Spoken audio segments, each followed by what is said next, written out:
नमस्कार, 22 के महासमर में आपका स्वागत है। मैं हूं आपके साथ शफ़ान अंसारा। 22 के महासमर में बात करेंगे किस तरह पूर्वांचल से प्रदेश की राजनीति को साधने के लिए बीजेपी के चाणक्य काशी में मंथन कर रहे हैं, पार्टी को दोबारा सत्ता में लाने का ताना बाना बुन रहे हैं। नमस्कार, मैं हूं आशीष पांडे। आपको बताएंगे कैसे पूर्वांचल एक्सप्रेसवे के जरिए बीजेपी प्रदेश की राजनीति पर पकड़ तेज कर रही है, जहां 16 नवंबर को पीएम सुल्तानपुर से इसका लोकार्पण करेंगे।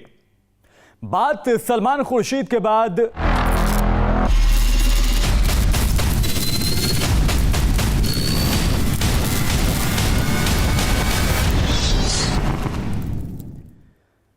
तो बीजेपी के चाणक्य अमित शाह आज काशी में हैं, अपने पार्टी के नेताओं के साथ मंथन कर रहे हैं और दोबारा सत्ता में वापसी का मंत्र बता रहे हैं। भाई, काशी के लिए अमित शाह नए नहीं, पहले भी कई बार चुनावी रणनीति बनाने के लिए शाह वाराणसी में कैंप कर चुके हैं, पार्टी को जीत दिला चुके हैं।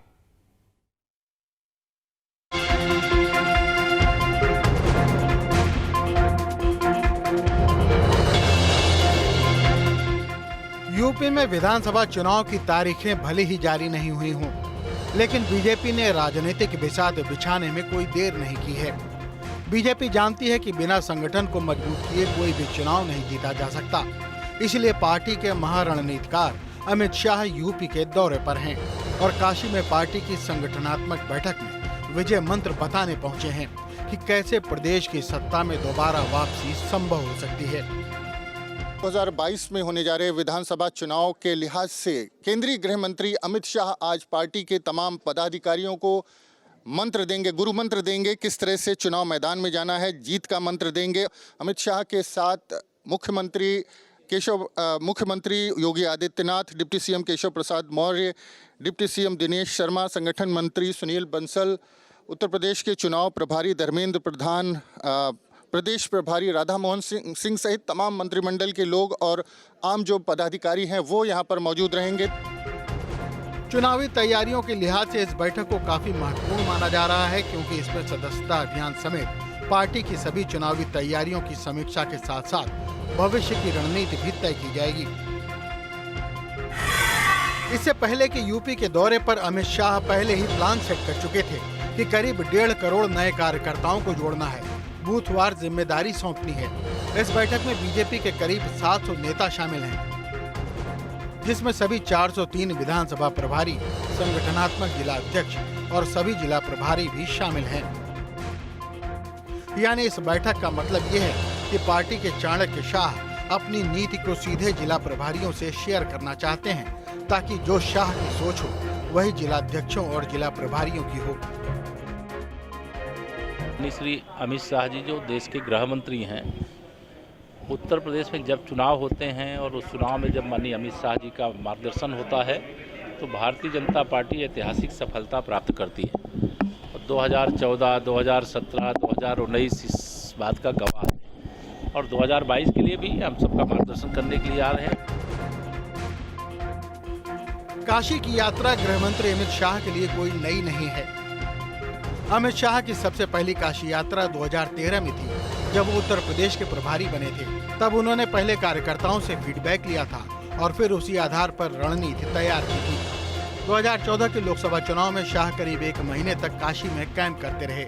मोदी के चुनाव प्रचार की कमान संभाली, काशी से प्रदेश और अन्य लोकसभा सीटों के चुनावी मैनेजमेंट का संचालन भी किया और 80 में से 73 सीटें हासिल की। 2017 में राष्ट्रीय अध्यक्ष बनने के बाद भी वो काशी आते रहे। 25 दिन तक काशी में रणनीति तैयार की और पार्टी को बम्पर जीत हासिल कराई। 2019 के लोकसभा चुनाव में करीब 20 दिन कैंप कर चुनाव प्रचार अभियान की कमान संभाली।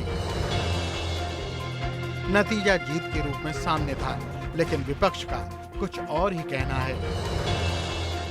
जनता ने इतना बड़ा बहुमत दिया और उस जनादेश के बदले में बीजेपी ने क्या दिया? भ्रष्टाचार, महंगाई, तानाशाही, जंगल राज, क्या दिया? बेरोजगारी।